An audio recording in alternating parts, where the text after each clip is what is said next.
Sama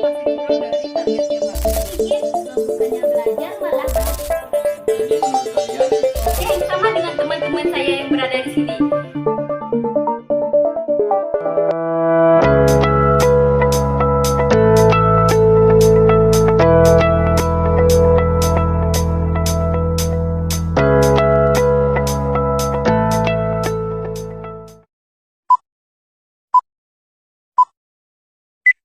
Assalamualaikum warahmatullahi wabarakatuh.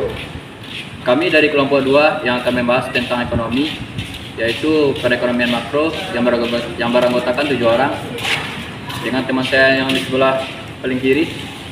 Baiklah, perkenalkan, nama saya Paramulita Mauliana dengan NIM 23037014. Saya dari Prodi D3 Statistika. Baiklah, saya sendiri Sri Dina Multi dengan NIM 23037038, Prodi D3 Statistika.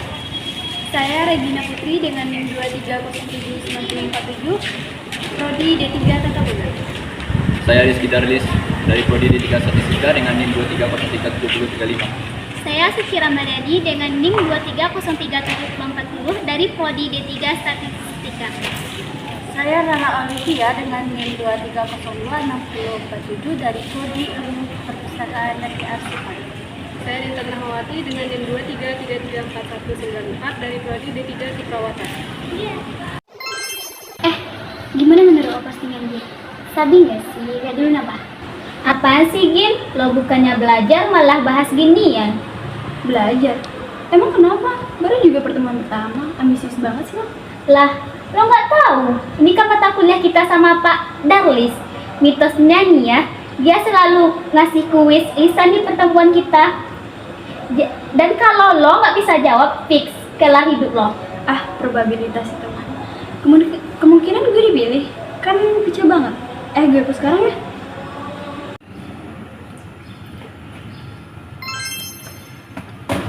Oke, Assalamualaikum warahmatullahi wabarakatuh. Waalaikumsalam warahmatullahi wabarakatuh.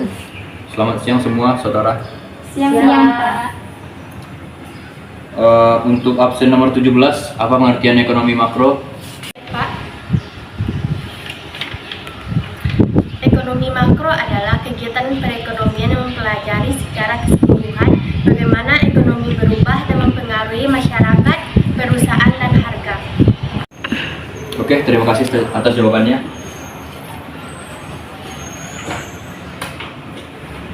Untuk absen nomor 26, apa peranan pemerintah dalam ekonomi makro? Peranan pemerintah dalam ekonomi makro menurut saya sangat penting, Pak. Di antaranya produk kebijakan moneter, kebijakan fiskal, dan kebijakan ekonomi.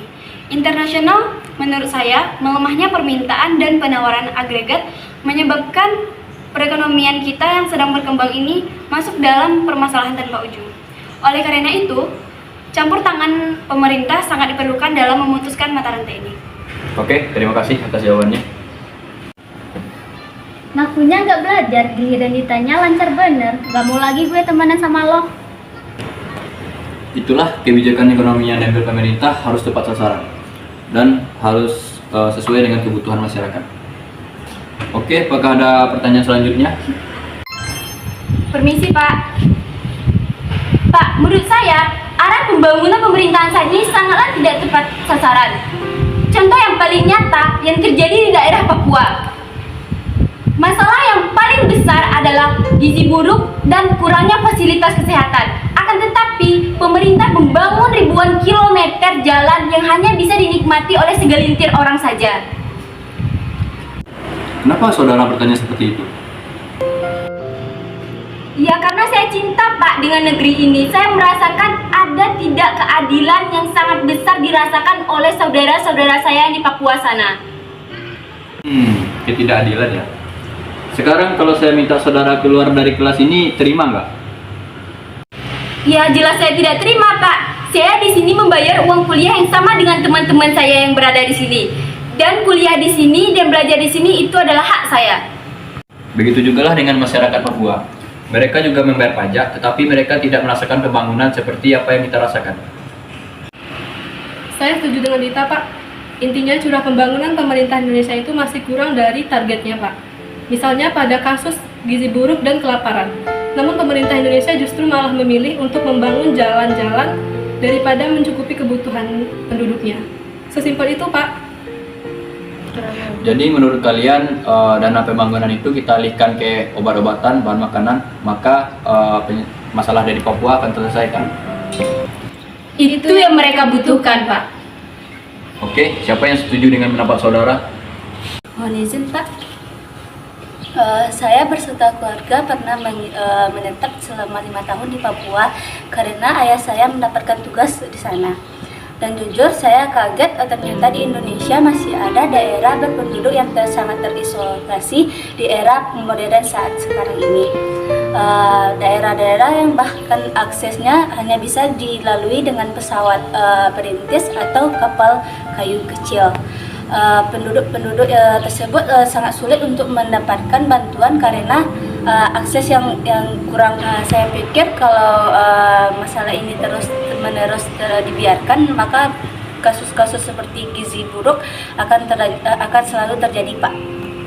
Yang menjadi pokok permasalahannya, mau sebanyak apapun obat-obatan dan bahan makanan yang kita kumpulkan, untuk masalah gizi buruk ini tidak akan terselesaikan. Jika masih ada akses wilayah jalan Papua masih tertutup, ini sebenarnya soal mindset sih.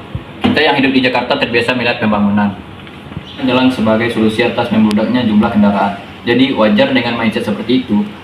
Ada yang menganggap pembangunan di Papua adalah hal yang sia-sia karena kendaraan di sana tidak sebanyak kendaraan yang ada di Jakarta.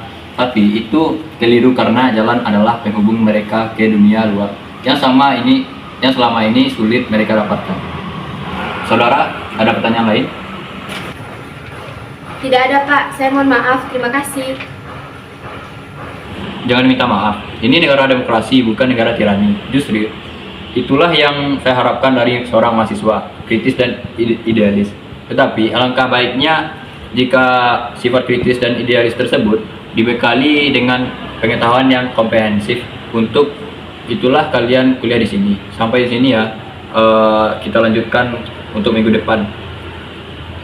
Oke, saya akhiri dengan wabillahi taufiq wal hidayah. Wassalamualaikum warahmatullahi wabarakatuh. A few moments later. Oke, sekian video singkat dari kami. Jika kami ada kekurangan atau kesalahan pada tag video, mohon dimaafkan. Kami akhiri dengan wabillahi taufiq wal hidayah. Wassalamualaikum warahmatullahi wabarakatuh.